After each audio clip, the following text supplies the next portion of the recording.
Hello, residents of Meepletown. This is Dean, and today we're going to be looking at the Castles of Burgundy app by Digidice. This is a board game designed by Stefan Feld. And before we get into the game, I just want to remind you to hit the subscribe button if you like our channel and let other people know about what we have going on over here at Meepletown. And so we'll go ahead and hit the continue button. And I'm not going to play through an entire game. I really just want to kind of give you an idea of how the game plays out. If you've never played before, I'll try to do my best explaining how to play. And if you have played the physical copy before, then this is really just to kind of help you see what the features are for the app version of the game. So I'm just going to do a local game, and we'll do the level 1 Burgundy bot. Hit the play button. And the first thing you might notice if you've played the game before is that the board looks really nothing like the physical version of the game. Your estate looks the same, which is the kind of that board with all those little hexes on there. That's called your estate. That looks the same, but outside of that, everything is very different than the physical version. So on your turn, if you look up at the top right-hand corner, you're going to see 2 dice. Those dice have been rolled, and I'm going to use those as my actions. And you can, for your actions, you can take a dice and take a die and match it up with the tiles up at the top listed. You see the die number values listed up there. So that top right one is a 6. So I can take my number 6 die and use it to claim one of those hex tiles to put it into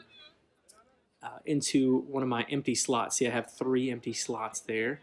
And once I have them in my reserve, then I can take those and put them out onto my board, onto my estate, but I have to have the matching die for the die value listed on your estate. So that's what I'll do. I'll kind of go through what these tiles are as we play through. This brown one is just a building, and this is a market. So it says that player takes the animal or ship tile of his choice from the game board. And so that's not when I claim that tile, it's when I place it out onto my estate. And I'll show you how all that plays out. Let me exit out of this part for just a second just to show you some of the other features. If you're familiar with the game, you know that you have 4 tiles that you can purchase with your silverlings. 2 silverlings can buy a tile. Those are normally in the center of the game board. You can see them off to the left-hand side there with those 3 black hexes listed. You can buy those. We only have 1 silverling right now, so we cannot purchase those. You're going to be able to ship tiles that you might have, and what you're going to do is click on that, and you can match the number to be able to ship the tiles that you have there. And that'll do it for right now. We'll just kind of play through this, maybe through the first round, and see how things go from there. But what I'm going to do, since I rolled 2 6s and I kind of like those tiles, I think I'm actually just going to reserve both of those. And as I'm showing you how to play this game, just know that I am not playing necessarily in the optimal way. I'm just going to show you how to play.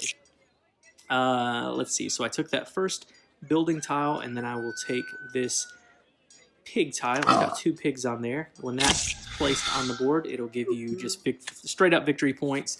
There's a multiplying component to that, but we'll get to that later on. And to end my turn, you're just going to hit that arrow on the bottom right corner, and then it will be Burgundy Bot's player's turn. I'll just let them take their turn. I'm not going to really narrate what they're doing, although you can just kind of see that they're going to be taking tiles just like we are. All right, so it is our turn, and I would like, remember I said you have 3 spots on here to take tiles. So once those are filled up, we can't take any more. We have to place them onto the board. So we want to try to keep that cleared as much as we can. That being said, it would be really nice to get this castle because the castles act as a wild. So I'm actually just going to take this castle, which is the number 2. I don't have anywhere to place that yet, though. Let's see. I tell you what. I'm going to take the ship instead. So I'll take that for the number 1. Let's see. We'll just claim that tile, and then we're immediately going to put that tile out on the board. and that's going to move us up on the player order track, which we're already in first place right now. So it doesn't really help us right now, other than we'll be able to claim a good as well. So let's see. I'm just going to place this out here. So I'll click that 2 in the center. And I don't know what that guy said, but maybe something positive. And then we'll just claim this tile that's there. And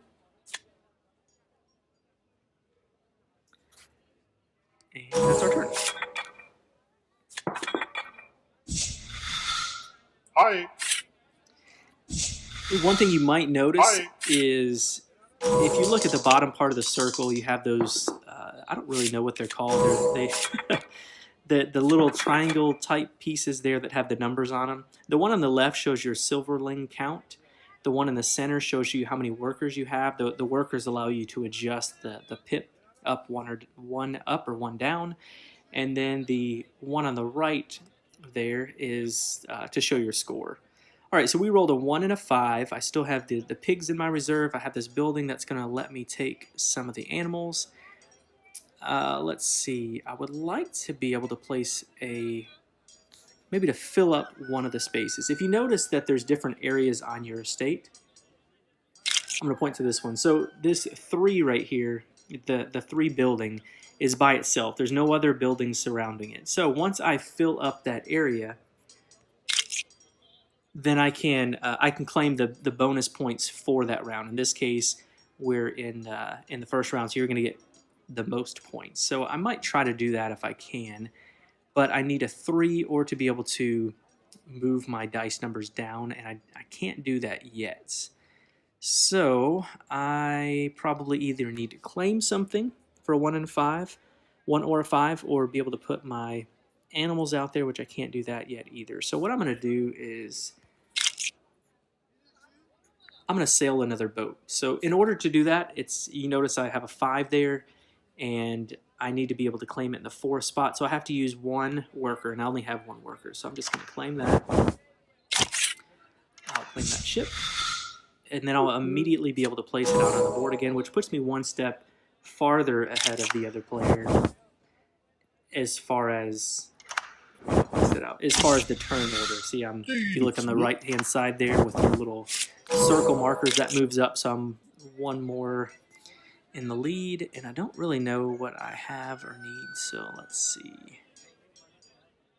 Yep, there we go. Okay, so I'll take the good there. Turns in this game are really fast. If you've played the physical version of the game and everyone knows the game really well, you're just taking 2 actions every turn. So this game plays pretty quickly, especially at 2 players. I really, really like the physical version of the game. I think it's a lot of fun. The digital version is a lot of fun too. I think it just takes some time getting used to, because what you're looking at isn't the same as looking at the main board. Although I do like the design choices because everything is on 1 screen, and really they probably did it the best way to be able to get all of those out there. So what do I need to do now? I've got a building that I can place. It would be nice to get some workers. I'd like to be able to play that building out there in this first round. Let's see. I can place my pigs if I want to, but again, I'd like to be able to get that building area. So I'm gonna take my 6 and I'm gonna turn that in for workers. If you look at the bottom of the circle, you can click on the worker thing down there, and this says that if I trade in one of those, one of the dies, I can trade that in for 2 workers. So I'll do that with my number 6. Hi. And so now I have 2 workers, and I will immediately use one of those to place this building. I told you I'm not playing optimally. That's okay. And I'll have to use a worker to place that there, but I'll put my building in that spot, and that's going to let me take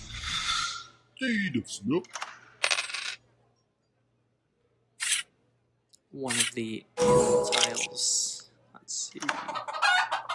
And the thing with animals, you want to try to have the same type. If you notice, I've already got pigs, and now I just grabbed some chickens. The reason why you want to have the same types, which I'm not going to do, But when you place them all in the same field, if you notice like in the top left-hand corner of the estate, I have 5 tiles there, 5 spots where I can place tiles.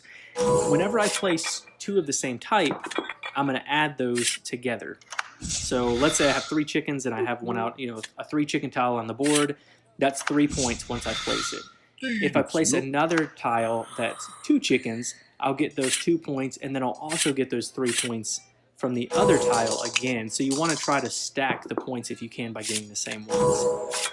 But unfortunately, it didn't work out for me. If I held off, I probably could have gotten more chickens, but I'm just going to try to work on just getting these out on the board right now. So I will do that. I'm just going to place my chickens on the 4. And actually, I'll be able to place both of them. So I'll put my chickens with the 4. I like the sound effects in this game, too. And that's going to give me 3 points immediately. And then I'll just go ahead and place these pigs as well out in the 5 spot. And I have a 5, so it just worked out that way. A lot of that is really just, it gives me points, but it also clears out those empty slots, especially because we're getting ready to start the second round. And when we do that, I'll have some space available to take tiles. That's going to end the turn.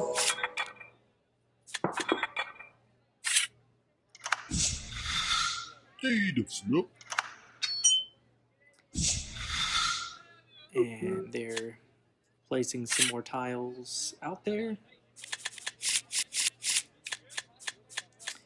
And everything resets. So that was the end of the first round. If you notice the shipping tiles, they're kind of on the bottom left-hand corner of the estate.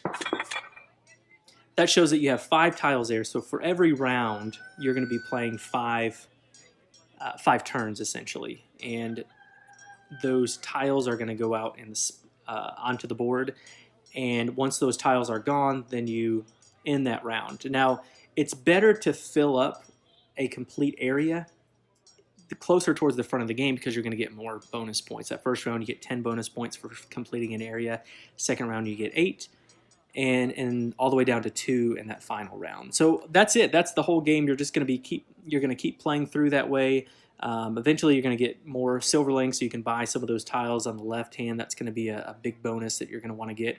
And I didn't mention the science tiles. Let me go ahead and pull that up real fast, just so you know. These little yellow tiles, they're going to give you bonuses throughout the game. I'll just show you this one, for example. If I were to take this one and get it on the board, this knowledge tile, it says that the player who adds this tile to his estate, they may adjust all die results being used to place ships or animals. That's the blue or light green tiles, by +1 or -1. Just like they were using a worker, but they'll now get that ability naturally through that knowledge tile. And then the gray ones, I'll show you those. These are the mines, and those are going to be how you get your silverling. So this provides 1 silverling income at the end of each phase, and so that's a great way to get more money.